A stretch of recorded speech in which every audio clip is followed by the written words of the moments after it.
नमस्कार। शिक्षा की बात हर शनिवार के इस नए अंक में मैं आप सभी का स्वागत करता हूं।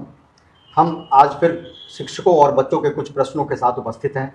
आज हमारे बीच शिक्षा के अपर मुख्य सचिव डॉक्टर एस सिद्धार्थ उपस्थित हैं, जो आपके प्रश्नों का जवाब देंगे। मैं आपका हार्दिक अभिनंदन करता हूं, स्वागत करता हूं सर। सर, अब कुछ प्रश्नों के साथ हैं। पहला प्रश्न है सिकेंद्र कुमार सुमन जी का। ये राष्ट्रपति पुरस्कार विजेता हैं, न्यू प्राथमिक विद्यालय तरहनी कुदरा कैमूर से है। इनका कहना है सर कि आधार नहीं होने के कारण अधिकांश विद्यालय बच्चों को वापस कर दे रहे हैं। आधार बनवा के लाइए और तब फिर नामांकन होगा। सर, ऐसे में क्या करना चाहिए? देखिए, हम लोगों ने सभी को बहुत स्पष्ट इंस्ट्रक्शन दिए हैं कि जैसे ही बच्चा अपने क्लास का पूरा कर लेता है, उसे उसका क्लास में एडमिशन कराना है। चाहे उसका आधार नहीं हो, उसका डेट ऑफ बर्थ सर्टिफिकेट, कोई भी कागजात की ज़रूरत नहीं है।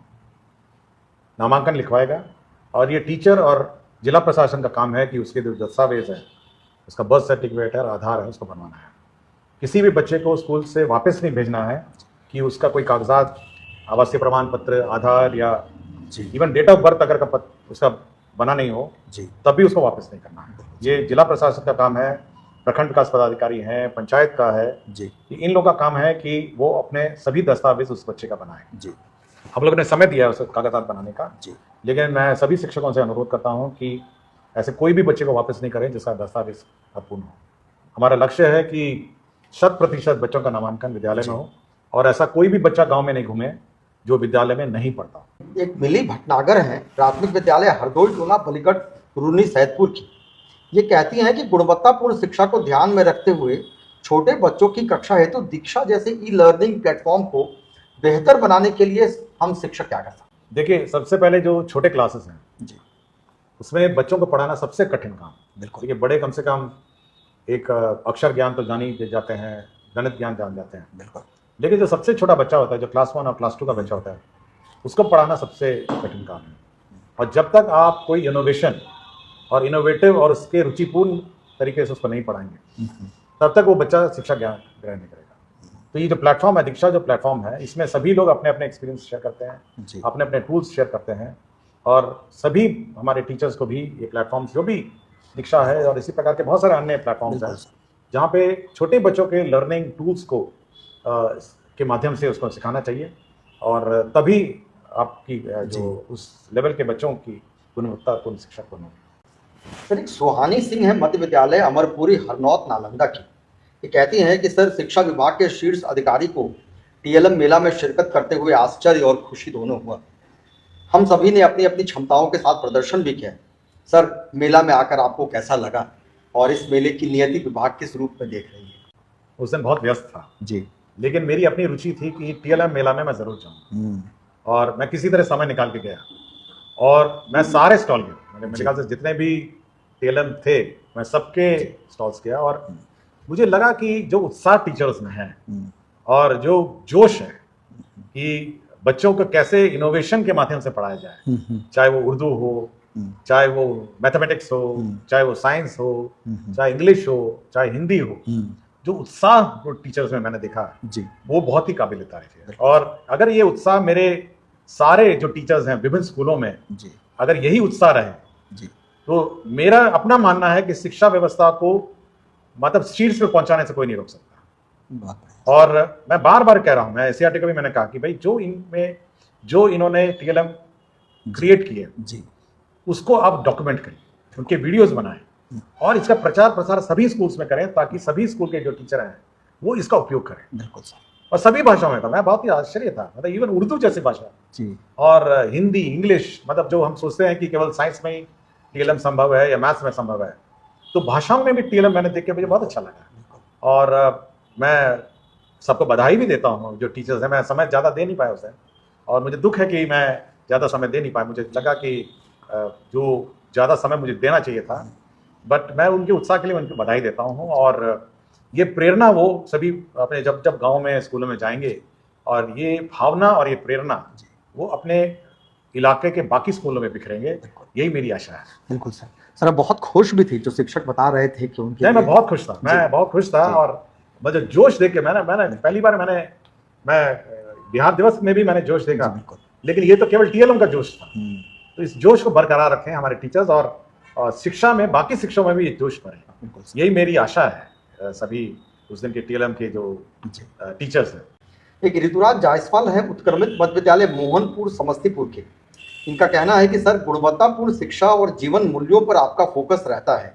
अभी ग्रीष्मावकाश के दौरान प्रारंभिक विद्यालयों के बच्चे घर पर रहेंगे, क्या विभाग इस दौरान कुछ सामग्री उपलब्ध करवाने की सोच रहा है जो बच्चों के जीवन मूल्यों में सकारात्मक बदलाव ला सके, साथ ही अभिभावकों को भी बच्चों की लर्निंग की प्रक्रिया में शामिल देखिए, इस बार हम लोगों ने सोचा है कि जो समर वेकेशन है जी, हम लोग सभी बच्चों को होमवर्क देंगे। और इस बार तो ग्रीष्म अवकाश भी है जी, हमारे टीचर्स को छुट्टियां भी हैं, तो सभी बच्चों को इस बार होमवर्क मिलेगा जी, और अपने अपने कक्षा के ज्ञान स्तर के अनुसार होमवर्क।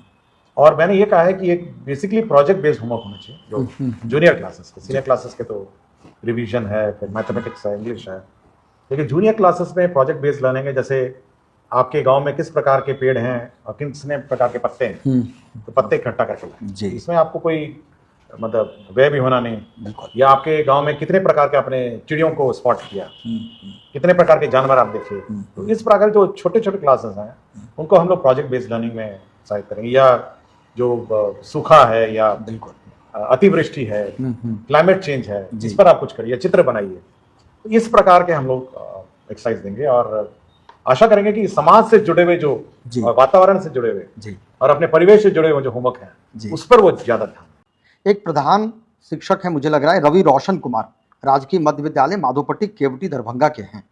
इनका पूछना है कि सर, प्रधान शिक्षक एवं प्रधानाध्यापक के लिए विद्यालय संचालन हेतु कोई हस्त पुस्तिका अथवा निर्देशिका उपलब्ध करवाई जा सकती है? हम लोग एससीईआरटी को बोले हैं, वो एक गाइडलाइंस बना रहा है, आज ही ड्राफ्ट मैंने उसका देखा है, तो गाइडलाइंस बन रही है, ऑलमोस्ट ड्राफ्ट बन गई है और इस ड्राफ्ट को हम लोग पब्लिश करेंगे फॉर कमेंट्स। मैंने कहा कि इसको प्रिंट करके देने से अच्छा है पहले कमेंट्स ले लिया जाए कि कोई संशोधन की आवश्यकता है। एक बार कमेंट्स में आ जाएंगे संशोधन के साथ, फिर हम इसका प्रसारित करेंगे। जी। एक दीपिका आनंद है, उच्च माध्यमिक विद्यालय हांसी जलालगढ़ पूर्णिया की। ये कहती हैं कि आज के परिवेश में नैतिक शिक्षा को पाठ्यक्रम में शामिल करना अत्यंत आवश्यक है, क्योंकि शील, विनय, आदर्श, श्रेष्ठता, तार बिना झंकार नहीं है। शिक्षा क्या स्वर साध सकेगी यदि नैतिक आधार नहीं है। और बिहार के सरकारी विद्यालयों के पाठ्यक्रम में नैतिक शिक्षा को शामिल नहीं किया गया है। इस पर अपना देखिए, ये सोशल साइंसेस का पार्ट है और मैंने कोशिश की है कि कुछ नैतिक शिक्षा मैंने कवर्स में भी लगाए हैं जी, मतलब किताब के पीछे वाले कवर, अंदर वाले कवर, उसमें भी मैंने लगाए हैं जी। और मेरा अपना मानना है कि शिक्षा में नैतिक शिक्षा सबसे महत्वपूर्ण। मतलब कोई मनुष्य जी बिना नैतिकता के अन्य कोई शिक्षा का ग्रहण करता है तो बेकार है। सबसे महत्वपूर्ण है नैतिक शिक्षा, उसके बाद उस क्रम में बाकी शिक्षाएं आती जी। और नैतिक शिक्षा स्कूल से सीखता है, नैतिक शिक्षा वो समाज से सीखता है, तो सबसे महत्वपूर्ण नैतिक शिक्षा है। और मेरा अपना मानना है कि हमारे टीचर्स को भी जब विद्यालय में बच्चे आते हैं जी, तो नैतिक शिक्षा का सबसे पहले जो प्रार्थना सत्र है जी, उसमें नैतिक शिक्षा ही सिखाई जाती है और नैतिक शिक्षा पर ही जोर है जी। तो जो प्रार्थना सत्र है उस पर ये जोर डालना चाहिए जी। और सभी शिक्षक भी नैतिक शिक्षा, बाकी गणित है, अंग्रेजी है, भाषा है, ये सब द्वितीय क्रम वाली शिक्षा है। प्रथम तो टॉप में नैतिक शिक्षा, अच्छे बच्चे बने। हाँ, तभी देखिए समाज उसी से चलता है। बिल्कुल, समाज आपके केवल गणित और भाषा से नहीं चलता है या साइंस से। जब तक नैतिकता नहीं रहेगी ज्ञान से, ज्ञान अगर नैतिकता के साथ नहीं चलेगा तो उस ज्ञान का कोई अर्थ नहीं। बहुत बहुत बहुत लाभप्रद है सर। एक अंजू कुमारी हैं गोनवा पोआरी उच्च विद्यालय से, ये कह रही हैं कि शिक्षा के क्षेत्र में बिहार में महिलाएं काफ़ी अच्छा कर रही हैं। तमाम शैक्षणिक परीक्षाओं के परिणाम सही टीएलएम मेला इसका जीता जागता उदाहरण है सर। मेरा अनुमान कहता है कि टीएलएम मेला में 80% महिलाएं थी जी। बिल्कुल बिल्कुल, संख्या में बेशक कम हो सके, मतलब जी, टीचर्स में 50% हैं और 35 से 40 हैं, बट टीएलएम मेला में 80%। बिल्कुल। तो इनका ये सवाल है कि फिर भी ऐसे बहुत सारे क्षेत्र हैं जहाँ लड़कियों की सहभागिता बहुत कम है, जैसे घुड़सवारी, फोटोग्राफी, एरोप्लेन चालक, तैराकी इत्यादि। क्या इस पर भी विभाग कुछ सोच सकते हैं? देखिए, इसकी अपने रिसोर्सेज की सीमाएं हैं जी, और कोशिश जरूर होनी चाहिए जब जब मौका मिले तो ये सब में मतलब पार्टिसिपेट करना चाहिए, लेकिन अपने रिसोर्सेज की भी सीमाएं हैं, कोशिश तो करनी चाहिए। बिल्कुल सर। एक अभी सर आपने भ्रमण किया है बीहट विद्यालय मध्य विद्यालय के लिए, तो उसके संबंध में एक प्रश्न है कि अभी आपके द्वारा मध्य विद्यालय बीहट भ्रमण किया गया है, आपको कैसा लगा? और एक विद्यालय में वो प्रमुख 5 चीजें क्या होंगी जो आप सबसे पहले देखना चाहते हैं? देखिए, वो गांव बहुत ही महत्वपूर्ण और बहुत ही इम्पोर्टेंट गांव है जी। और कुछ मेरे मित्र आईपीएस जो हैं उसी गांव से अरे वाह। ताल्लुक रखते हैं। हाँ हाँ। तो मुझे उस गांव में जाने का इच्छा थी कि इस गांव जी। में, तो मुझे लड़कियों ने बुलाया था जी। और लड़कियों के बुलाहट पे मैं गया था, मतलब इनविटेशन लड़कियों का था, लड़कियों ने सीधा तो मुझे भेजा नहीं था, तो गोल घुमा के कहीं घूमते घूमते इनविटेशन आया था। लेकिन जो लड़कियों में जो जोश था और जो उत्साह था पढ़ने का और स्पोर्ट्स का, वो मतलब बहुत ही अव्वल दर्जे का था। मतलब वेट लिफ्टिंग चाहती थी सीखना, कुछ रनिंग के लिए कोच चाह रही थी, और कुछ मतलब क्रिकेट, फुटबॉल, मतलब बहुत सारे मतलब जी। उत्साह था। और जो आर्ट कल्चर, और मतलब जो टीचर का, और मैंने एक और चीज़ देखा कि जो टीचर्स थे, विशेषकर मैं एक महिला टीचर थे, एक पुरुष टीचर थे, जी। जो कमिटमेंट था कि बच्चे हमारे सीखें, बच्चे हमारे उच्च स्तर की पढ़ाई देखें, तो वो कमिटमेंट मतलब नोटिसेबल था। अरे वाह। और स्कूल की अपनी मैगजीन भी थी जी। और स्कूल का अपना ई मैगजीन भी था, प्रिंट मैगजीन भी थी, और उन्होंने एग्जीबिशन लगाया था। तो मेरे ख्याल से हमको नहीं लगता कि बेगूसराय में मतलब प्राइवेट स्कूल उस तरह का होगा। अरे वाह। लोगों ने कहा बहुत सारे प्राइवेट स्कूल के बच्चे छोड़ के आए, जी जी। और बच्चों को दुख भी था कि वो पास आउट हो रहे थे। उन्होंने मुझे कॉन्वोकेशन के दिन बुलाया था कि सर अब 8th तो पास आउट हो गए, 9th 10th 11th 12th वाला स्कूल भी ऐसा ही होना चाहिए। तो मैंने डीओ को कहा है कि स्तर में गिरावट नहीं होनी चाहिए, मतलब हमको ये मेंटेन करना चाहिए, और हमको निराश उन बच्चों को नहीं करना चाहिए कि 9th and 10th 11th 12th इससे कोई कम हो। बिल्कुल। और मैं चाहूँगा कि जो बाकी राज्य के भी विद्यालय हैं, बहुत सारे अच्छे विद्यालय भी हैं, ये नहीं कहूँगा कि बीहट स्कूल के बराबरी के होंगे, उससे भी अच्छे होंगे, लेकिन एक स्तर उन्होंने मेंटेन किया। मैंने देखा कॉन्वोकेशन का अपना ड्रेस भी था, उनका पासिंग आउट ड्रेस भी था, और उन्होंने पासिंग आउट मतलब सेरेमनी भी किया, तो मुझे अच्छा लगा। मतलब ये बहुत ही सुखद अनुभव था।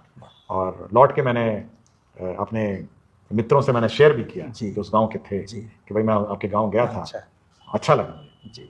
एक हरिदास शर्मा है, प्रधानाध्यापक हैं मध्य विद्यालय डरहट कैमूर के। इनका कहना है कि विद्यालयों को बहुत सारे संसाधन सामुदायिक सहभागिता से प्राप्त करवाए जा सकते हैं, साथ ही सामुदायिक सहभागिता से शिक्षा व्यापक, सहज और टिकाऊ होती है। क्या विभाग प्रभावी सामुदायिक सहभागिता प्राप्त करने हेतु विद्यालय को एक मार्गदर्शन उपलब्ध कराने का? देखिए मैंने देखा है, मैं बहुत सारे स्कूल्स देखा, मैं बीआरटी की बात कर रहा हूँ, मैं जब गया तो एनटीपीसी ने टेबल्स दिए थे, बेंच डेस्क दिए थे, और बहुत सारे स्कूल्स जाता हूँ तो infrastructure state bank of India देता है, कुछ बैंक्स भी देते हैं। ये सुझाव ठीक है कि एक फॉर्मल सिस्टम होना चाहिए, लोग ज़मीन देते हैं, मतलब वो भी ज़मीन भी सामाजिक सहभागिता से ही मिलती है, तो हमको कोई परहेज नहीं है, मतलब अगर पब्लिक कंट्रीब्यूट करे इंफ्रास्ट्रक्चर में, लेकिन एक प्लान्ड वे में हो, ऐसा ना हो कि कहीं कुछ और बना दिया और कुछ ऐसे कर दिया कि हमको बाकी प्लान डेवलपमेंट में बाधा ना हो। बिल्कुल। तो एक बार हम प्लान एक गाइडलाइन निकालेंगे इसका जी, कि आपको अगर कंट्रीब्यूट करने अपने स्कूल्स में जी, किस प्रकार आप करेंगे, बड़ा यूजफुल होगा सर। एक चांदनी समीर हैं, मध्य विद्यालय दाऊद नगर मुजफ्फरपुर की। इनका कहना है कि वर्तमान परिवेश में शिक्षा का क्षेत्र अत्यंत विस्तृत हो गया है, किंतु कक्ष की कक्षा में आज भी केवल किताबी ज्ञान या इंस्ट्रूमेंटल लर्निंग पर बेस्ड है। हमने टीएलएम मेला में भी देखा कि नैतिक मूल्यों और संबंधित प्रदर्श सिर्फ मेरे द्वारा बनाए गए हैं, जबकि एनईपी में उल्लिखित है कि शिक्षा का असल उद्देश्य एक सभ्य नागरिक बनाना है जो समाज के लिए उपयोगी एवं कल्याणकारी हो। तो क्या करिकुलम में एक नैतिक कक्षा का आयोजन किया जा सकता है? शिक्षा विभाग में ऐसे कौन से कदम? देखिए जो पहला सत्र है स्कूल का, प्रार्थना सत्र है, वो नैतिक मूल्य ही का सत्र है, और उस सत्र में आपको नैतिक मूल्य सिखाना है, मतलब बच्चों को नैतिक मूल्य सिखाना है। तो सत्र तो है, और किस स्तर तक आप सिखाते हैं ये महत्व रखता है कि आप कैसे सिखाते हैं, बट पहला सत्र वो नैतिक मूल्य का सही सत्र है। तो हमारा फोकस जरूर है नैतिक मूल्य किसी पाठ को। एक सिकेंद्र कुमार सुमन है, राष्ट्रपति पुरस्कार विजेता हैं, न्यू प्राथमिक विद्यालय तरहानी कुदरा कैमूर के। आदरणीय एसीएस महोदय, आज के समय में कंप्यूटर शिक्षा अनिवार्य होती जा रही है। वर्तमान में कंप्यूटर शिक्षण की सुविधा केवल मध्य विद्यालय या ऊपर की कक्षाओं में उपलब्ध है।